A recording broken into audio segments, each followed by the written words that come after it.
안녕하세요. 오늘도 여러분들에게 유익한 건강 정보를 전달하기 위해 인사드립니다. 오늘은 60대, 70대 주목, 은퇴자금 10억을 지키는 모바일 뱅킹 보안 설정과 보이스피싱을 원천 차단하는 방법을 아주 현실적으로 정리해 드리겠습니다. 오늘 영상 끝까지 보신다면 엄청 큰 도움 되실 겁니다. 보이스피싱은 똑똑해서 당하는 게 아니라 순간, 심리와 시스템을 이용해서 당하게 만들기 때문입니다. 시작하기 전에 부탁 하나 드릴게요. 이런 내용 계속 받아보시려면 구독과 좋아요 부탁드리면서 시작하겠습니다. 먼저 중요한 전제를 말씀드리겠습니다. 오늘 내용은 특정 은행 한 곳의 기능이 아니라 대부분 은행 앱에서 공통으로 적용할 수 있는 원칙과 설정입니다. 은행마다 메뉴 이름은 조금씩 다를 수 있지만 핵심은 같습니다. 그리고 이 영상의 목표는 겁주기가 아닙니다. 돈을 잃는 위험을 구조적으로 낮추는 겁니다. 실제로 보이스피싱은 대개 이 세 가지를 노립니다. 급함을 만들고 비밀을 요구하고 설정을 바꾸게 합니다. 그래서 반대로 우리는 급함을 끊고 비밀 요구를 거절하고 설정을 고정하면 됩니다. 첫 번째로 가장 큰 원칙부터 잡겠습니다. 보이스피싱은 통화가 아니라 앱 설치와 화면 조작으로 완성됩니다. 그들이 원하는 건 딱 하나입니다. 내 폰을 그들이 보는 상태로 만들거나 내 폰을 그들이 조작하게 만드는 것. 그래서 오늘 첫 단계는 모바일 뱅킹이 아니라 휴대폰 자체 보안입니다. 지금 당장 체크하셔야 할 건 원격 제어 앱입니다. 원격 지원, 원격 제어, 화면 공유 같은 앱이 깔려 있으면 위험이 급격히 올라갑니다. 택배 문제, 금융거래, 오류 정부기관 사칭으로 연락하면서 앱 하나만 설치하라고 하죠. 그 순간부터 내 폰은 내 것이 아닐 수 있습니다. 폰 설정에서 설치된 앱 목록을 열어보시고 내가 설치한 적 없는 원격 제어, 원격 지원 화면 공유 앱이 있으면 삭제하세요. 그리고 앞으로 어떤 이유든 전화로 앱 설치를 요구하면 그 즉시 끊으셔야 합니다. 은행도 금융감독원도 경찰도 전화로 앱 설치를 요구하지 않습니다. 두 번째는 은행 앱 로그인 방식입니다. 간편 인증이 편하다고 해서 아무거나 다 켜두면 안 됩니다. 가장 안전한 건 내가 쓰는 인증 방식만 남기는 겁니다. 지문 얼굴 인식 같은 생체 인증은 편하면서도 안전에 도움이 됩니다. 반대로 문자로 오는 인증번호만으로 모든 게 해결되게 해두면 공격에 취약할 수 있습니다. 은행 앱 설정에서 로그인 인증 수단을 확인하고 내가 쓰는 것만 유지하세요. 그리고 비밀번호는 생일 전화번호 같은 쉬운 조합은 피하고 내가 기억할 수 있는 문장형으로 길게 만드는 게 좋습니다. 세 번째는 이체 한도입니다. 많은 분들이 한도는 불편하니까 높게 해두는데 보이스피싱은 바로 그 한도를 노립니다. 은퇴자금은 한 번 털리면 회복이 어렵습니다. 그래서 한도는 최소한으로 두는 게 기본입니다. 평소 내 생활에서 하루에 이체하는 금액이 어느 정도인지 생각해보세요. 대부분은 그리 크지 않습니다. 한도는 평소 생활비 수준으로 낮추고 큰 금액 이체가 필요할 때만 잠깐 올리고 다시 내리는 방식이 가장 안전합니다. 이 한 가지 습관만으로도 피해 규모가 크게 줄어듭니다. 네 번째는 지연 이체 또는 지연 출금 같은 기능입니다. 은행마다 이름이 다르지만 핵심은 이체가 바로 실행되지 않고 일정 시간이 지난 뒤 처리되게 하는 방식입니다. 이 기능이 있으면 사기를 당하는 순간에도 시간이 생깁니다. 그 시간에 가족에게 확인하고 은행에 연락하고 지급 정지를 요청할 수 있습니다. 특히 고액 이체가 가능한 계정이라면 이런 지연 기능이 도움이 될 수 있습니다. 본인 은행 앱에서 이체 보안 메뉴를 찾아보시고 지연 이체 같은 기능이 있는지 확인해 보세요. 다섯 번째는 입금 계좌 관리입니다. 이것도 은행마다 명칭이 조금 다르지만 지정 계좌만 이체 가능하게 하거나 자주 쓰는 계좌만 등록하고 나머지는 막는 기능이 있습니다.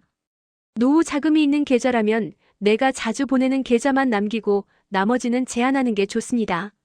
낯선 계좌로 갑자기 큰돈이 나가는 구조 자체를 막는 겁니다. 여섯 번째는 알림 설정입니다. 돈이 빠져나가는 건 몇 초입니다. 그 몇 초를 잡는 건 알림입니다. 입출금 알림 푸시 알림 문자를 반드시 켜두세요. 이체 알림이 오면 그 즉시 내가 한 거래인지 확인할 수 있습니다. 그리고 가능하다면 가족 한 명과 함께 알림을 공유하는 방식도 도움이 됩니다. 혼자만 보면 순간 당황해서 판단을 늦출 수 있지만 가족이 같이 보면 바로 멈출 가능성이 커집니다. 일곱 번째는 연락 방식입니다. 보이스피싱의 핵심은 전화를 끊지 못하게 만드는 겁니다. 지금 끊으면 큰일 난다. 지금 확인해야 한다. 은행 계좌가 범죄에 연루됐다. 이런 말로 공포를 줍니다. 이때 가장 안전한 행동은 전화를 끊고 내가 알고 있는 공식 번호로 다시 거는 겁니다. 상대가 말하는 번호로 걸지 말고 은행 앱이나 카드 뒷면에 있는 대표 번호로 직접 거세요. 정부기관을 사칭하면 110이나 금융감독원 1332로 확인하셔도 됩니다. 이 습관 하나가 거의 모든 사기를 막습니다. 여기까지 내용도 충분히 도움이 되셨겠지만 지금부터 남은 내용은 정말 엄청 도움이 되는 내용입니다. 실제로 보이스피싱이 걸려들기 쉬운 순간과 그 순간을 끊는 한 문장을 알려드리겠습니다. 화면을 2번 터치해서 좋아요, 그리고 구독과 알림 설정 부탁드리겠습니다. 영상 제작에 큰 힘이 됩니다. 자, 계속하겠습니다. 보이스피싱이 성공하는 순간은 대개 이 3가지 중 하나입니다. 첫째, 가족을 건드립니다. 둘째, 돈을 지켜준다고 말합니다. 셋째, 내 죄책감을 자극합니다. 아들이 사고 났다, 딸이 급하다, 계좌가 범죄에 쓰였다, 지금 보호 조치해야 한다. 이때 머리가 하얘집니다. 그래서 미리 문장을 하나 정해두셔야 합니다. 지금은 확인이 필요하니 전화를 끊고 공식 번호로 다시 연락하겠습니다. 이 문장을 말하고 끊는 겁니다. 끊는 순간 이기는 겁니다. 그리고 절대로 하면 안 되는 행동이 있습니다. 상대 지시에 따라 앱 설치하기, 상대 지시에 따라 설정 바꾸기, 상대 지시에 따라 인증번호 말하기, 상대 지시에 따라 이체하기. 이것만 안 하면 대부분 막습니다. 특히 인증번호는 절대 누구에게도 말하면 안 됩니다. 은행 직원도 인증번호를 요구하지 않습니다. 만약 이미 이상한 링크를 눌렀다거나 앱을 설치했다면 어떻게 해야 하냐? 당황하지 마시고 첫째, 폰을 비행기 모드로 전환해 통신을 끊는 것이 도움이 될 수 있습니다.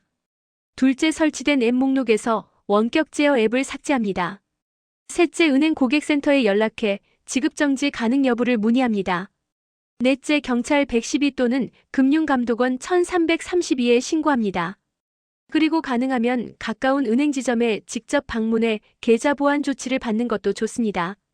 중요한 건 혼자 해결하려고 시간을 끌지 않는 겁니다. 시간 싸움입니다. 마지막으로 은퇴자금을 지키는 현실적인 습관을 하나 더 드리겠습니다. 생활비 계좌와 목돈 계좌를 분리하는 겁니다. 생활비는 모바일 뱅킹으로 자주 쓰되 목돈이 있는 계좌는 이체 한도를 더 낮게 설정하고 보안 단계를 더 강하게 걸어두는 방식이 좋습니다. 목돈 계좌는 자주 움직이지 않는 것이 안전합니다. 이렇게 분리만 해도 리스크가 크게 내려갑니다. 정리해드리겠습니다.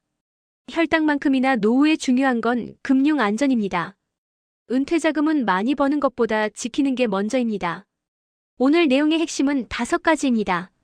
원격 제어 앱을 차단하고 은행 앱 인증을 정리하고 이체 한도를 낮추고 지연 이체나 보안 기능을 확인하고 입출금 알림을 반드시 켜는 것.